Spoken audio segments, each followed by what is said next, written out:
Hi hello ನಮಸ್ಕಾರ ಸ್ನೇಹಿತರೆ, ನಾನು ನಿಮ್ಮ ಮನೆಯ ಮಗಳು Girija Hiremath. Welcome to Gavisiri all in one channel.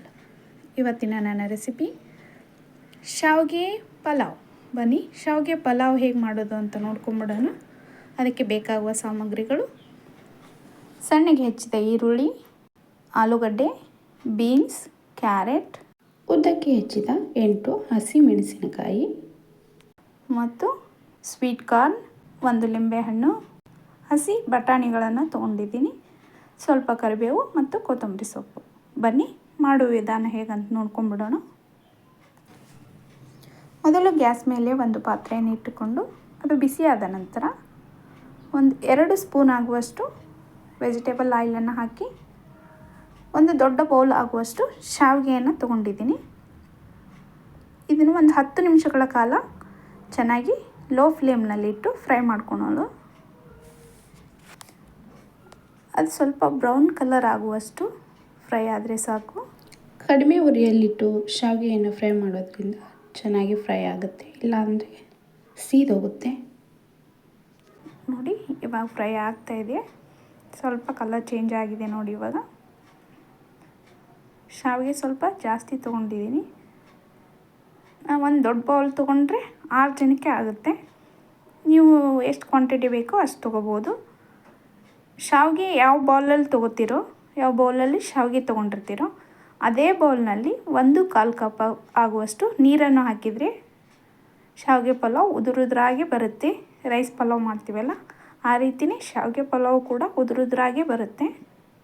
ನಾನಿವಾಗ ಮುಂದೆ ಮಾಡಿ ತೋರಿಸ್ತೀನಿ ನೋಡಿ.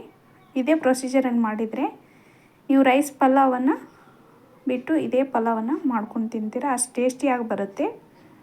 ಅದೇ ಪಾತ್ರೆಯಲ್ಲಿ ಸ್ವಲ್ಪ ಎಣ್ಣೆಯನ್ನು ಹಾಕಿ, ಅದು ಬಿಸಿಯಾಗಿದೆ, ಸ್ವಲ್ಪ ಎಣ್ಣೆಯನ್ನು ಹಾಕ್ಕೊಂಡಿದ್ದೀವಿ. 2 ಸ್ಪೂನ್ ಎಣ್ಣೆಯನ್ನು ಹಾಕಿದ್ದೀವಿ. ಅದಕ್ಕೆ 1/4 ಟೀ ಸ್ಪೂನ್ ಸಾಸಿವೆ,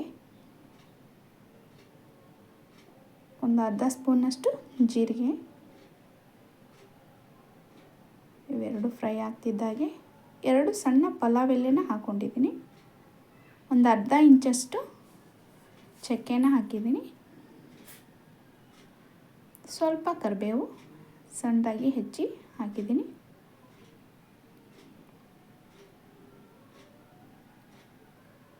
ಕರಿಬೇವೆಲ್ಲ ಚೆನ್ನಾಗಿ ಫ್ರೈ ಆಗ್ತಿದ್ದ ಹಾಗೆ 8 ಹಸಿಮೆಣಸಿನ್ಕಾಯನ್ನು ಉದ್ದುದಕ್ಕೆ ಹೆಚ್ಚಿ ಹಾಕಿದ್ದೀನಿ.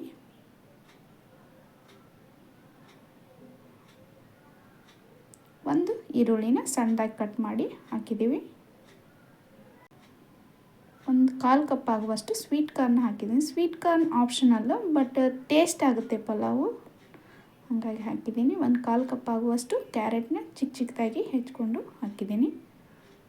ಒಂದು ಅರ್ಧ ಕಪ್ ಆಗುವಷ್ಟು ಬೀನ್ಸು, ಅದನ್ನು ಸಣ್ಣ ಸಣ್ಣದಾಗಿ ಹೆಚ್ಚಿದ್ದೀನಿ, ಹಾಕಿ ಸಣ್ಣ ಸಣ್ಣದಾಗಿ ಹಾಕಿದ್ದೀನಿ. ಇವಾಗ ಚಿಕ್ಕ ಚಿಕ್ಕದಾಗಿ ಕಟ್ ಮಾಡಿರುವಂಥ ಆಲೂಗಡ್ಡೆ 1, ಹಸಿ ಬಟಾಣಿ 1/4 ಕಪ್ ಆಗುವಷ್ಟು ಎಲ್ಲವನ್ನು ಹಾಕಿ ಚೆನ್ನಾಗಿ ಫ್ರೈ ಮಾಡ್ಕೊಳ್ಳೋಣ. ಚೆನ್ನಾಗಿ ಫ್ರೈ ಆಗ್ತಾಯಿದೆ.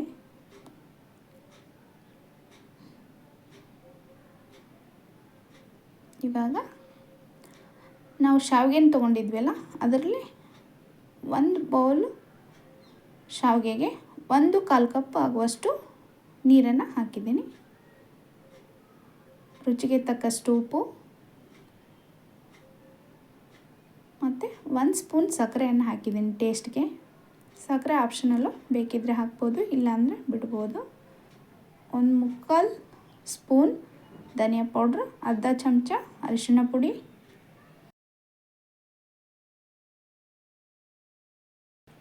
ಅರ್ಧ ಚಮಚ ಗರಂ ಮಸಾಲವನ್ನು ಹಾಕಿದ್ದೀನಿ. ಇದು ಚೆನ್ನಾಗಿ ಕುದಿಯುವಷ್ಟರಲ್ಲಿ ನಾವು ಫ್ರೈ ಮಾಡಿ ಇಟ್ಕೊಂಡಿರುವಂಥ ಶಾವಿಗೆಯನ್ನು ಹಾಕಿಬಿಡೋಣ. ನಾವು ನೀರನ್ನು ಕುದಿಸಿ 1/4 ಕಪ್ಪನ್ನು ಹಾಕಿದ್ದೀನಿ.